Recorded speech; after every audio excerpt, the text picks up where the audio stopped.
So lumabas na nga po ang balita mga sangkay na na-impeach na ang ating Vice President. So ano na kaya ang magiging takbo ngayon ng Pilipinas at ng politics sa ating bansa, pambihira.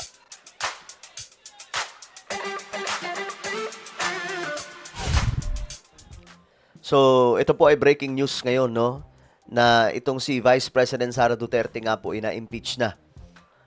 Ay, ang daming nangyayari ngayon, mga sanggay, sa totoo lang, nakaka-stress isipin, no? Itong mga nagaganap sa Pilipinas. Imbis na umusad po tayo ng maayos, mga sangkay, itong ating bansa, itong ekonomiya, nag-aaway-away itong mga politiko, nagkakaroon po ng problema ngayon, mga sangkay. Ngayon, napalitan po yung Senate President doon po sa Senado, pinalitan ni Alan Cayetano, nagkaroon kasi ng kudita. At ngayon naman sa Kamara, in-impeach na po si Sara Duterte. So pag-usapan po natin kung ano po ang mga impormasyon tungkol dyan, mga sangkay. Anyway, bago tayo magpatuloy sa mga hindi pa po dyan nakakapag-subscribe, makikita nyo po yung subscribe button sa baba ng video na to. I-click nyo lamang po yung subscribe, i-click ang bell, at i-click nyo po yung all. Sa mga nanonood po sa Facebook, i-follow nyo po yung ating Facebook page. Okay, so simulan po natin ito ng dahan-dahan, mga sangkay. Ayon nga po dito sa report. Ayan. Vote breakdown, House impeaches Vice President Sara Duterte. At ito po yung boto, mga sangkayo. Yes, 255. So, super majority. Nag-abstain ay 9. 26 naman ang nag-no. At sa pangyayaring ito, si Pulong Duterte ay nag-walk out. Okay, bilang protesta daw po sa kanilang ginawa sa kanyang kapatid. At nakaraan lamang, mga sangkay, nagkaroon nga po, kahapon po ata yun, nagkaroon po ng pagbabanta ang PDP laban at maging yung Rage Coalition na lahat ng boboto, okay? Lahat ng boboto sa impeachment ni VP Sara, hindi daw nila makakalimutan at sisiguraduhin nilang maliligwak sa 2028. Kasi para sa kanila, mas marami pa rin sila, mga sangkay, until now. Ngayon, eto. Tingnan po natin itong nangyari.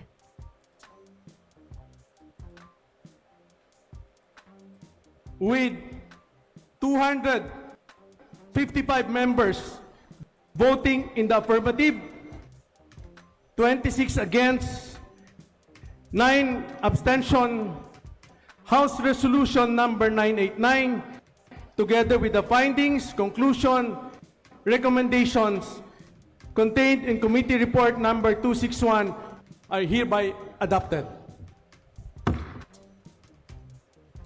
Okay, ito yung nangyari, mga sangkay. Si Sara po ay na-impeach na. Now, ano na po ang mangyayari sa Pilipinas? Ito, basahin po natin, mga sangkay. House of Representatives on Monday impeached Vice President Sara Duterte on allegations of culpable violation of the Constitution, graft and corruption, betrayal of public trust, bribery, and other high crimes. The House plenary for the second straight year voted to impeach Duterte, this time with 225 yes votes and 26 no votes at 10 yung abstentions. Only 106 yes votes were needed to satisfy the 1987 Constitution requirement that one-third of the House membership be present to impeach unimpeachable officials. So, ayan, mga sangkay, ang kailangan lang po talaga dito ay 106 na mga miyembro ng Kamara na boboto, mga sangkay. But right now, guys, umabot po ng 255 ang bumoto ng yes. So, nagkaisa silang lahat, mga sangkay. The House Justice panel alleged that the Vice President committed the offenses based on the following articles of the impeachment. Ito, mga sangkay. Yan yung mga paratang na kailangan magisa sa Senado. Ito, hanggang D. Hanggang F pala to. Dami, no? So, sabi dito, ito, basahin po natin. Sabi ni Luistro, nung mga sangkay, isa sa mga statement niya. May numero ba tayo, Mr. Speaker, distinguished colleagues? Opo, mayroon po tayong numero. Ngunit ang numerong tinutukoy ko ay hindi lamang bilang ng boto. Nasa records po ang numero. 6.7 billion, iyan ang numerong kailangan maipaliwanag sa sambayan ng Pilipino. So, ngayon, mga sangkay, magkakaalaman po yan doon pa sa Senado. Kasi, sa Senado, mga sangkay, nagpalitan na rin po. Kung may pasabog ang Kamara, may pasabog sa Senado. Kaya nga lang, may sakripisyo dito. Kasi nga po, kailangan po ni Ronald Bato de la Rosa na magpakita.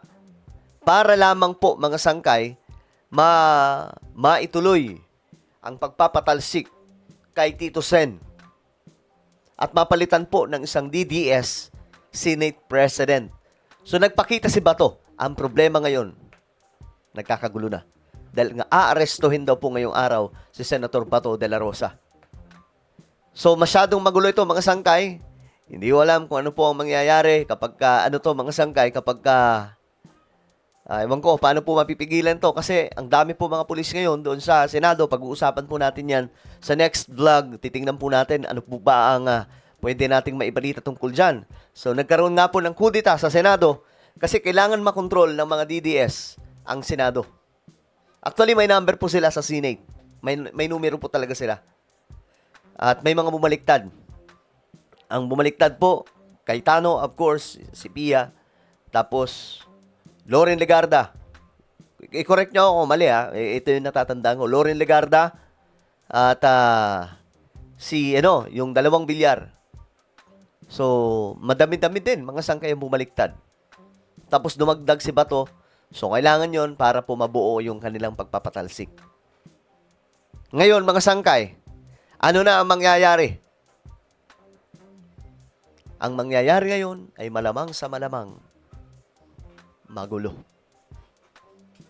Magulo to, mga sangkay. Kasi nga po, syempre, ngayon, ang Kamara, hawak po ng mga pro-BBM, pro-Romualdez.